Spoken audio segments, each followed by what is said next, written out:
پاکستان میں عام انتخابات کے حوالے سے جہاں دیگر سیاسی جماعتیں ٹکٹوں کی تقسیم کے مراحل میں الجھی دکھائی دیتی ہیں، وہیں دوسری طرف نہ صرف پیپلز پارٹی نے اپنے امیدوار انتخابی میدان میں اتار دیے ہیں، بلکہ پاکستان میں ہونے والے عام انتخابات کے لیے پیپلز پارٹی نے باقاعدہ طور پر اپنی الیکشن مہم کا آغاز لاہور سے کر دیا ہے۔ ایسا دکھائی دیتا ہے کہ پیپلز پارٹی بلاول کی اس حلقے سے کامیابی کے لیے خصوصی منصوبہ بندی رکھتی ہے۔ خیال رہے کہ بلاول بھٹو زرداری نے لاڑکانہ سے اپنے آبائی حلقے کے ساتھ ساتھ لاہور کے حلقہ این 127 سے بھی قومی اسمبلی کے لیے اپنے کاغذات نامزدگی جمع کروائے ہیں، جو اعتراضات کے باوجود ریٹرننگ افسر نے منظور کر لیے ہیں۔ تاہم سوال پیدا ہوتا ہے کہ این 127 میں فتح کے حوالے سے پیپلز پارٹی کی حکمت عملی کیا ہوگی اور یہ حلقہ پارٹی کے لیے اتنا اہم کیوں ہے؟ اس پر بات کرنے سے پہلے آئیے دیکھتے ہیں لاہور کا حلقہ این 127 نئی انتخابی حلقہ بندیوں کے بعد کن کن علاقوں پر مشتمل ہے۔ الیکشن کمیشن آف پاکستان کی جانب سے عام انتخابات 2024 کے لیے جاری کی گئی حلقہ بندیوں کا جائزہ لیا جائے تو اس حلقے کا مرکزی حصہ ٹاؤن شپ، گرین ٹاؤن، کوٹ لکھپت اور چنگی امر سدو کی گنجان آبادیوں پر مشتمل ہے۔ صرف یہی نہیں، اس علاقے میں 2 گنجان آباد مسیحی بستیاں مریم کالونی اور بہار کالونی بھی ہیں۔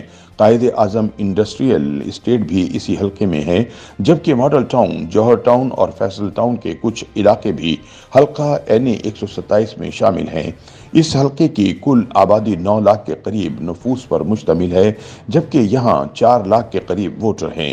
اس بات کو سمجھنے سے پہلے کہ پاکستان پیپلز پارٹی نے آخر بلاول بھٹو زرداری کو اس حلقے سے میدان میں کیوں اتارا، اس حلقے کی سیاسی تاریخ پر نظر ڈالنا ضروری ہے۔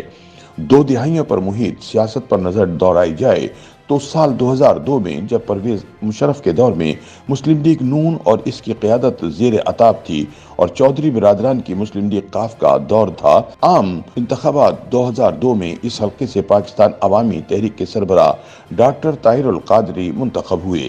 انہوں نے قاف لیگ کے اس وقت کے امیدوار عبدالعلیم خان اور نون لیگ کے نصیر بھٹا کو شکست دی تھی۔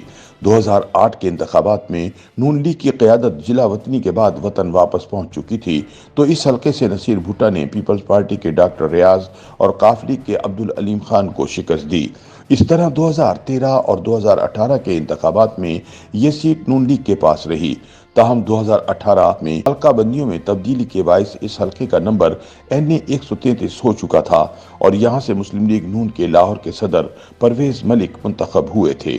سیاسی اور انتخابی تجزیہ کار افتخار احمد بتاتے ہیں کہ 2021 میں پرویز ملک کا انتقال ہوا تو ان کی خالی نشست پر ہونے والے ضمنی انتخابات میں ان کی اہلیہ شائستہ پرویز ملک نے حصہ لیا۔ اس حلقے میں پیپلز پارٹی کے 22,000 ووٹ تھے۔ پیپلز پارٹی نے اسی کو دوبارہ واپس لینے کے لیے اسلم گل کو شائستہ پرویز کے مقابلے میں کھڑا کیا۔ زرداری نے اس الیکشن میں بہت دلچسپی لی۔ انہوں نے جو بھی طریقہ اپنایا وہ کام کر گیا اور ضمنی انتخابات میں انہوں نے 33,000 ووٹ حاصل کیے۔ حالانکہ پرویز ملک کے مقابلے میں پی پی پی نے 5,500 ووٹ لیے تھے اور ٹی ایل پی سے بھی پیچھے رہے تھے۔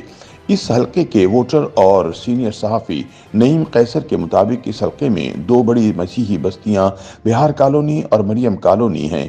ان کا ووٹ فیصلہ کن ہو سکتا ہے۔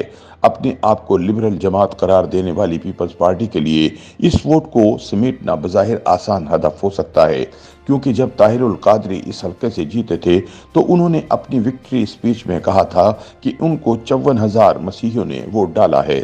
اقلیتی برادری کے ووٹ کے ساتھ ساتھ دوسرے فیکٹر بھی ہیں۔ افتخار احمد کہتے ہیں کہ ضمنی انتخابات میں زرداری فارمولہ کامیاب ہونے کے بعد اسی وقت ہی فیصلہ ہو گیا کہ بلاول کو لاہور سے اس نشست پر الیکشن لڑوایا جائے گا۔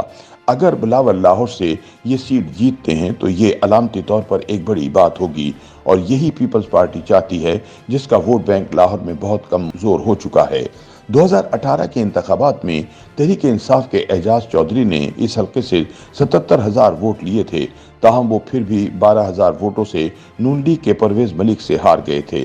نعیم قیصر کہتے ہیں کہ طاہر القادری چونکہ شریف خاندان کے بہت قریب سمجھے جاتے تھے، انہیں نون لیگ کے ووٹ بینک کا فائدہ بھی ہوا۔ اس حلقے میں نواز شریف آخری بار 95 کے انتخابات میں خود الیکشن مہم چلانے آئے تھے۔ اس کے بعد وہ کبھی بھی نہیں آئے۔